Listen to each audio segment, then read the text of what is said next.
لاہور کے علاقے کہانہ میں ٹیوشن سینٹر کی چھت گرنے کے واقعے کی رپورٹ وزیر اعلیٰ پنجاب کو بھجوا دی گئی۔ رپورٹ کے مطابق ٹی آئرن اور گارڈر کی چھت زیادہ ملبہ ڈالنے سے گری ہے۔ بچوں کی موجودگی میں چھت پر مٹی ڈلوانا غفلت تھی۔ کمزور ڈھانچہ اضافی بوجھ برداشت نہ کر سکا۔ مزید جانیں گے ڈان نیوز کے نمائندے وسیم ریاض سے۔ وسیم بتائیے۔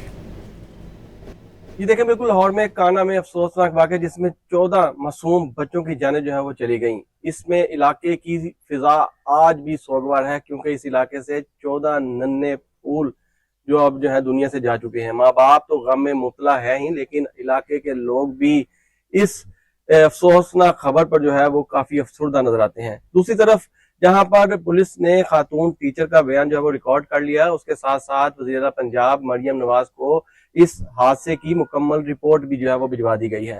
سب سے پہلے ہم بات کریں گے اس رپورٹ کی جو وزیر اعلیٰ پنجاب کو بھجوائی گئی ہے، کیونکہ جب یہ ایک حادثہ رونما ہوا جس نے سانے کی شکل جو ہے وہ اختیار کی، اس میں 14 ننھے بچے جو ہیں وہ ٹیوشن پڑھنے کے لیے گئے تھے اور چھت گرنے سے اس کے ملبے تلے دب کر جاں بحق ہو گئے۔ اس کے بعد ایک اعلیٰ سطحی تحقیقاتی ٹیم جو ہے وہ تشکیل دی گئی تھی مریم نواز وزیر اعلیٰ پنجاب کی جانب سے، جس نے فوری طور پر جو ہے وہ جائے وقوع کا وزٹ کیا اور پھر وہاں سے شواہد اکٹھے کیے، یعنی شاہدین کے بیانات جو ہے وہ قلم بند کیے اور ماہرین کی رائے جو ہے وہ اس میں شامل کی گئی ہے۔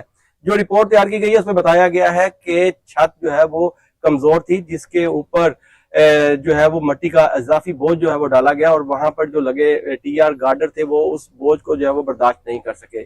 اور رپورٹ میں یہ بھی بتایا گیا ہے کہ اس میں متاثرہ فیملی کی اور جو وہاں پر لیبر موجود تھی ان کی غفلت جو ہے وہ سامنے آئی ہے، کیونکہ کنسٹرکشن کا کام کرتے ہوئے بچوں کو جو ہے وہاں پر ان کو وہاں سے کمرے سے جو ہے وہ نہیں نکالا گیا، تو ان کی موجودگی میں یہ کام کرنا یہ بھی جو ہے وہ ایک غیر ذمہ دارانہ فعل تھا۔ اور اس کے علاوہ جو بچوں کی موت کے حوالے سے بات کی گئی ہے، تو بچوں کی موت زیادہ تر سر کی آس پاس کے جو محلے دار ہیں، جو لوگ وہاں پر آ رہے ہیں، ان کو بھی اس پر شدید افسوس ہے۔